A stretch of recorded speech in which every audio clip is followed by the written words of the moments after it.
Hey guys, Twelve58 here. Hope you're doing well.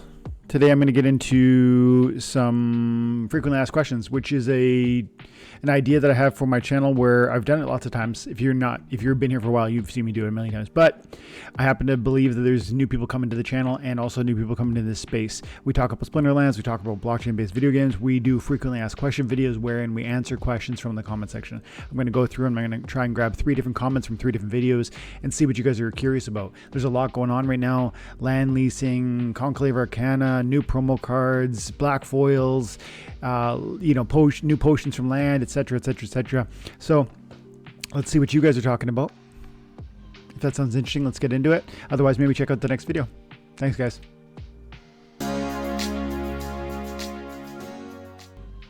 Okay, Cold As, it looks like he's talking about unstaking SPS. In this video, I made a quick comment toward the beginning of the video. It was a survival rank grind video, which, by the way, loving survival rank grind, playing it before I went live here or before I started recording with you this morning. Survival rank grind is so much fun. It really is. It's really entertaining the way that the cards can be essentially substantively killed. Like they get to come back a few days later, but that is a significant way through the season. Those are earning potential that you lose. It's really, the stakes matter. And I love defeating a friend or an enemy who, has a really great deck, and you swing for the fences and you take them out, and you can really tear out some of their teeth or some of their best weapons, which is so fun. The stakes matter. And so survival's awesome. I did that. And then toward the beginning of that video, I mentioned, and I recorded this when SPS was below a penny, and it's over right now. SPS is 1.2 cents and it's doing just great. It's doing really great. Look at the 7 days here. 7-day chart, just up and to the right. And I posted that on X. Follow me on X, time and attention. And this is looking great. And if we go into 90 days, what do we see? Boom, big parabolic hockey stick right there. Now, if you pan out, it's not even a bump in the road. It's barely discernible because of how little limited liquidity was over here. Regardless, I'm not going to get into a deep dive on SPS, but suffice it to say, I'm excited about where SPS is and where it's going.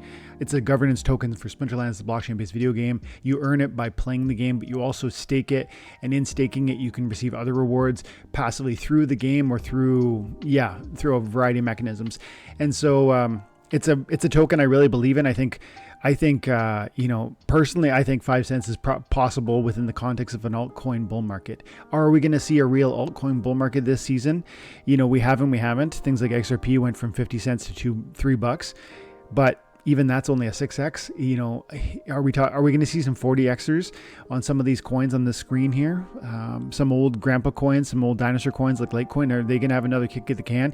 Is SPS going to move? It used to be over $1. Can they do it again?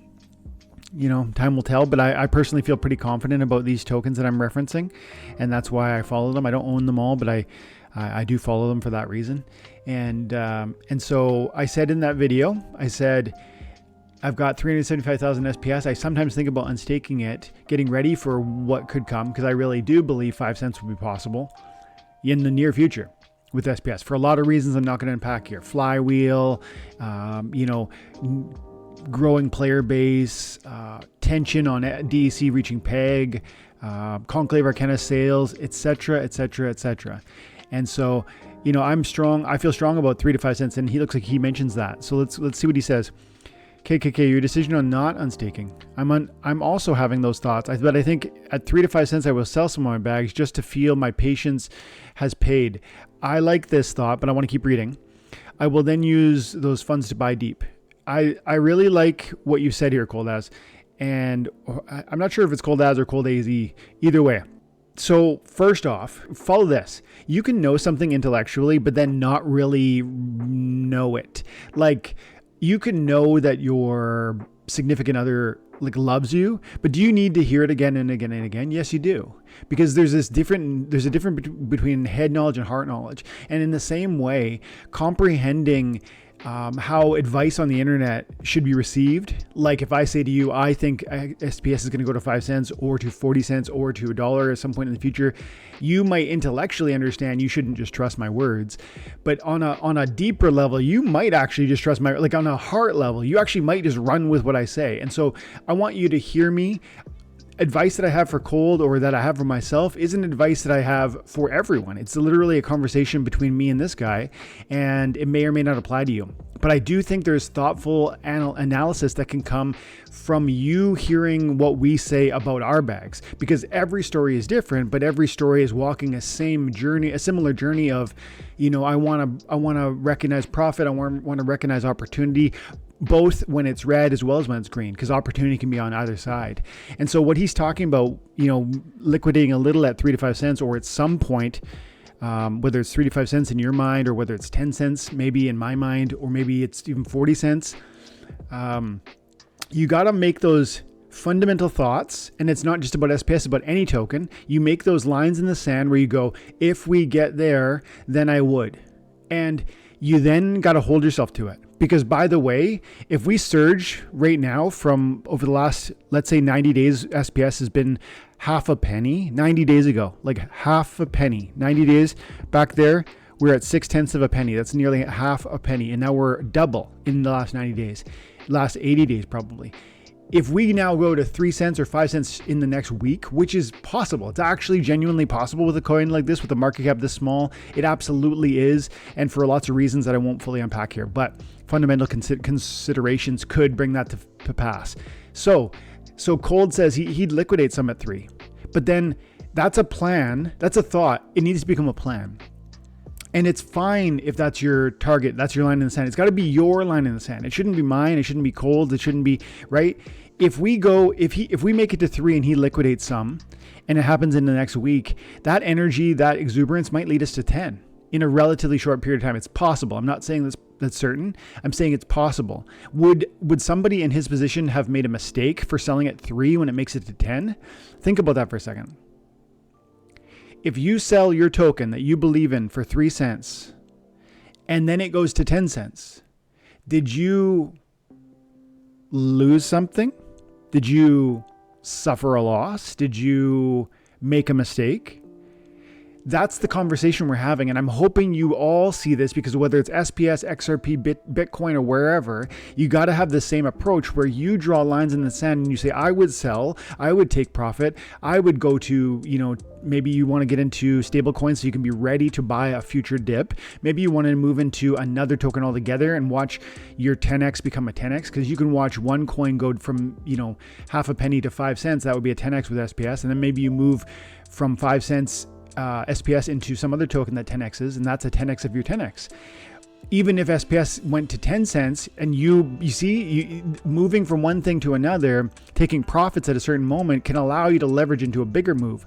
Or it can allow you to have a peace of mind that Cold is describing, a peace of mind that would allow him to feel, he said, to feel that my patience has paid off. He's been here for years. He's been invested. He's been participating. He's been, playing and earning. And he'd love to lock some of that in. And that is so wise. But is it wise for everybody? It's wise for Cold. He's seeing something and he wants to be prepared, and he's got thoughts and he's trying to make plans. And you need to make plans if you're going to have success, because I will tell you what, if it goes from half a penny 80 days ago to 5 cents in the next week or two, most of you won't want to sell at 5 cents. Even Cold will say to himself, man, I know I said I would sell some at 5, but maybe I'll sell a little less than I originally thought because it's going so good. And why would it stop now? And Conclave Arcana is amazing. And there'll be all these narratives that will then justify you or push you toward justifying a change to your original plans. Plans that you hopefully thought about and forged on the basis of fundamental considerations that should continue to drive you, direct you, and determine your final outcome. Do you track with me? You got to make plans so that when the moment comes, you're ready. If you just sit back and say, when SPS goes up more, I'll know when to sell, you won't know when to sell, and you will miss your opportunity. These things move so rapidly toward the end of a hockey stick parabola that you're going to see, maybe not on SPS, I do think on SPS. But on any token, this is relatively true. When parabolic moves happen, you think I've got more time than you do. And so it pays to do what something like Cold is saying. Draw a line in the sand and say 3 or 5, sure. And I'd feel good about that. And no, to answer my own earlier question where I said, would that mean he lost something if he sold at 5 and it went to 10? Not at all. It means he locked in for his own peace of mind. Everyone's journey is different. That would be a significant victory for him, maybe. It has gone, like I said, in the last 80 days, gone from half a penny to 1.2. If it went to 5, that's a 5x for him, or a 4.5x or something over the last 90 days or 100 days. And so that's awesome. And that's where everyone has to recognize that there's wisdom in knowing what you want to do and not being swayed by, what somebody else might do. If I say I'm going to wait for 10 or 40 cents, it's out of a place of, 5 cents wouldn't move the needle for me. I've got 300,000 SPS, 375. If I got 5 cents, I might sell a little, but I really doubt it because it just wouldn't move the needle for my investment plan. I've got other, fish to fry. I've got other plans. Plus long term, I want more and more. I want my SPS number to go up, not down. And so, everyone's conversation is different, but I hope you're already thinking this through because I do believe that SPS is moving in a special way that needs our acknowledgement. And that's why on X over here, on Time and Attention, I've been talking about SPS, watching it. I said today, up and to the right, SPS Splinterlands governance token, and just showed the chart. And I mean, I think if you're not paying attention in this particular moment, especially with, Conclave Arcana fast approaching, I think next week, you're missing a moment. And look, on April 12th, this is 4 days ago, it was at 1 penny. And like I said, 80 days ago, 70 days ago, it was at 0.6 of a penny. And that doesn't mean you should rush in. All I'm saying is SPS is interesting. I believe in it long term. And for me, I wouldn't move 3 cents or 5 cents, probably wouldn't even tweak anything for me. But 10 cents, I would say, okay, I don't even want to sell at 10 cents, but I've got to sell some. It would be the same conversation, just different targets. And that's because we're different people with different bags and different plans. And you are a different person too. So don't get caught following my plan. Find your own, but make sure it's founded on fundamental considerations. And then once you make that plan, follow it. Don't deceive yourself when the moment comes. Oh, there's more yet to come. You have a plan, follow it, and you will feel justified, satisfied, rewarded, regardless of whether it then goes up again. I'm okay if I sell my bags at my target and you buy them and they go up in your hands. Good for you. I'm okay because I locked in what I wanted. So Cold, thanks for the comment, man. Great conversation, and it's an important one. I'm going to reply, that's a solid plan. Okay, let's see. We'll grab another one from a different video. Leasing land. I just recently did a video with Azurcon. And Azurcon is a person who has deep pockets in the Splinterlands universe, and he has a lot of land. And he actually reached out. He was talking to the People's Guild, which you guys need to watch them. The People's Guild on YouTube and on Hive had a great conversation with Azurcon, and he proposed, hey, what if somebody was to take some of this land and work it as a region holder in Splinterlands land? You actually receive tax benefit from me operating land in your, let's say, continent, to give you a better language. I own plots of land within your region of land, and you take a slice of the pie when I work it. And so it's in his best interest to see people like me take his land and activate it. It's literally him trusting me with that asset, but then I'm going to work it and I'm going to garner benefit, and so is he, quid pro quo. And so that's what we talked about in that video. And let's see what a couple of these people said. Snowball said, nice idea. So many people would try land if the trustless system was in place for plots. I agree. So we talked about, let's run with that a little bit. I said to Azurcon, man, if he could give away, he has 2,000 plots of land. And it's, to give you context for those of you who don't know, the land within Splinterlands is difficult to launch. It's expensive and cumbersome. It's, to launch that much is very hard. I have 48 plots of land in 2 different regions, Highmore and Baxton. These are different plots of land. And, to activate this land, I have to put DEC staked into it. $300 worth of DEC I staked in here the other day. And then I have to put cards, probably $1,000 worth of cards that I put on the land. I don't lose any of that, but I lock them up. So then I lose the buying opportunity that they might afford me in this moment. And so there is a commitment piece that land requires that it makes it difficult to launch a lot of land quickly. And for that reason, this decentralized model where we lease land, or where the other language that the team used to suggest around this would be, I forget what the language was, what that word was, but they used to have I think long term, the team wants to implement essentially a trustless system where Azercon and people with big land pockets could give these plots to me in a trustless manner, where he still owns them, but I'm borrowing them, I'm working them, and yet they're his. That would be optimized, because then somebody who owns a crazy amount of land would be able to just borrow them out without any risk. In this context, with what I'm doing with Azercon, it's actually risk. There's a risk to it. In Region 10, he had to literally give me 10 NFTs that are plots of land, and that's not optimal. So the team, I think, recognizes that, and they will target this future project at some point. But Azercon, in his conversations with the Splinterlands team, has an understanding that the team sees this as important, but also says it's a lot of work. I don't know why. I don't understand development. All of that is to say, it is desirable. It is a target of future development. It will unlock great benefits for Splinterlands, as well as the land component of the game, for a lot of reasons.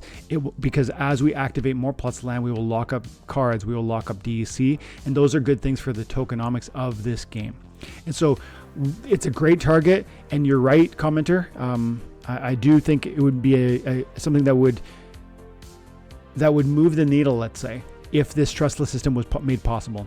In the meantime, trust systems are still being relied on. So people like Azercon have already, with me, lent out 10 plots, and he said he'll do more.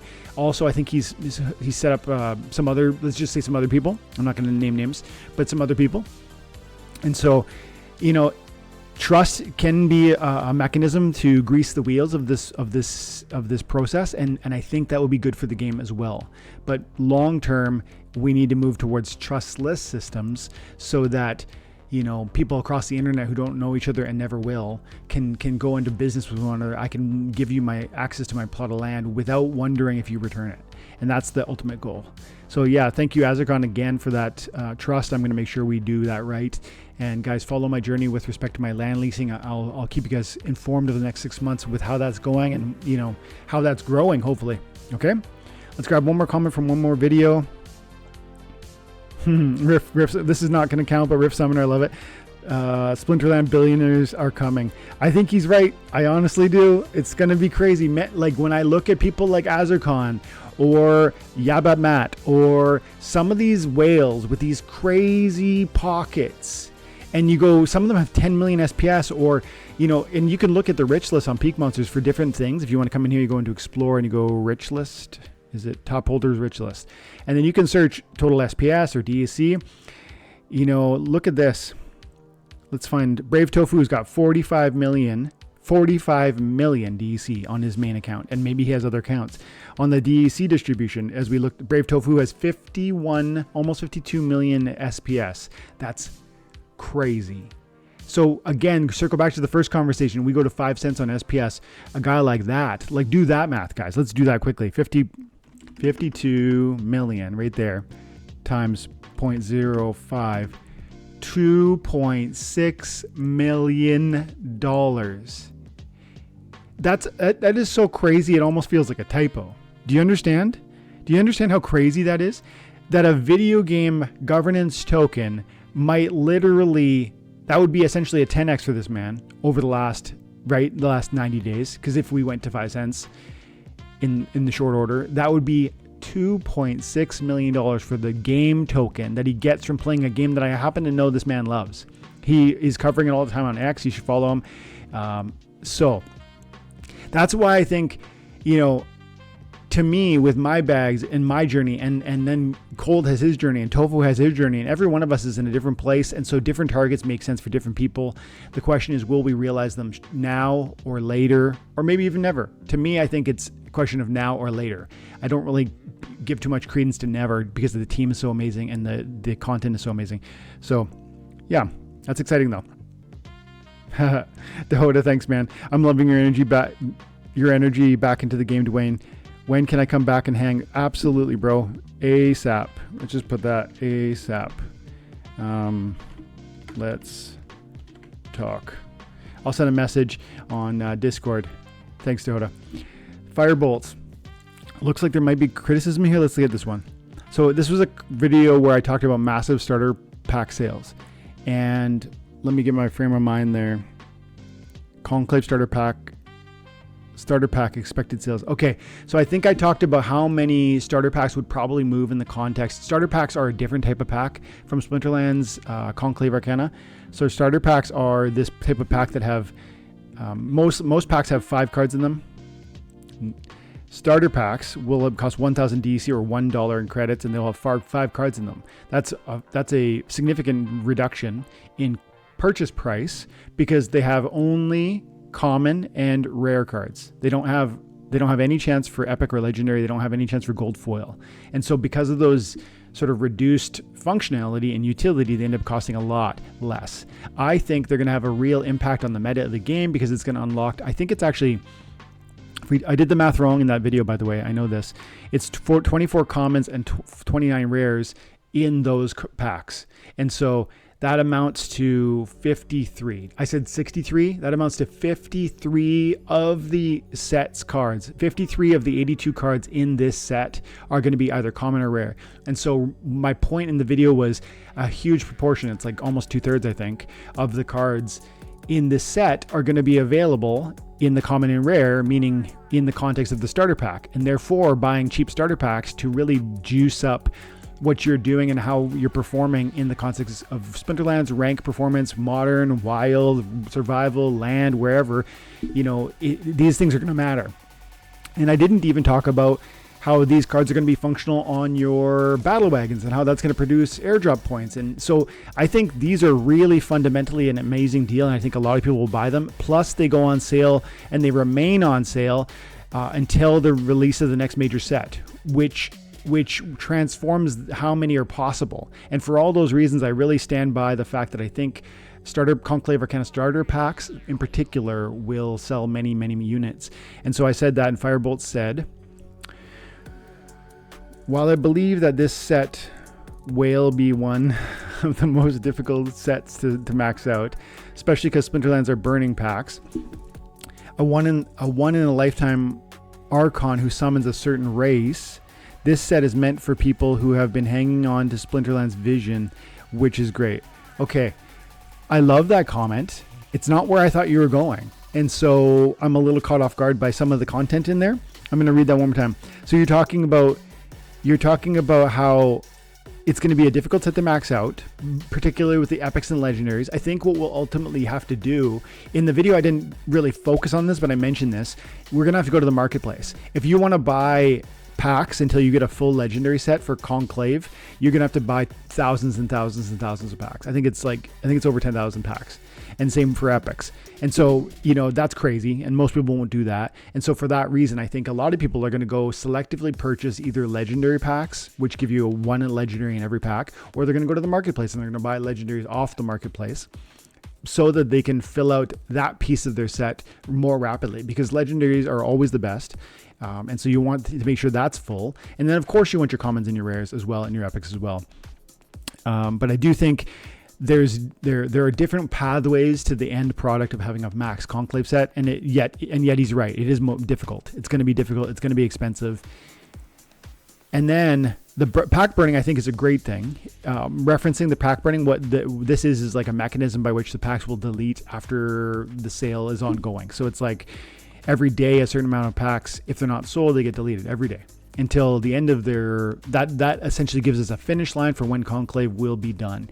And that is so important because it gives predictability for the community to know how long this set will be available. It lets us understand that even if there's very limited demand for Conclave Arcana, that means that fewer packs will sell, which means that the supply-demand dynamic will be optimized. You want to have, if there's low demand, you want low supply. This system allows that. If there's high demand, you want high supply. This system allows that. Okay, so, and then he went on to say, a once in a lifetime Archon who summons a certain race, which is so cool. That he's talking about I think they're called Bloodline Dominion summoners, and there's a few of them. They're all showed actually in here. I want to show this. See, there they are. That was the dwarf one. That's the orc one. That's the elf one. And they all have different special abilities, but each one can call on race. That's the Uland. And maybe I missed one. Oh, and there's the gnome. And so each of those can pull on not just a certain splinter or quote unquote element. It can actually bring out any cards from that race. And so it can bring out an Uland summoner, can bring out every Uland. It's amazing. It's exciting.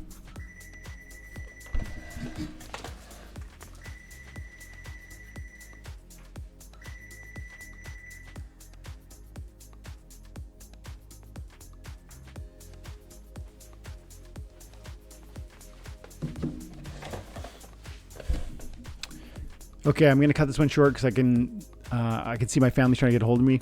But I'll finish that by saying I agree. This set is exciting. This is meant for people who have been here for a while, who have a long-term vision, and who have been maybe holding some of those older cards, because those summoners aren't going to be able to just play modern cards in the Wild League. At least they'll be able to call upon all kinds of depth, whether it's in the dwarf or the orc or the gnome.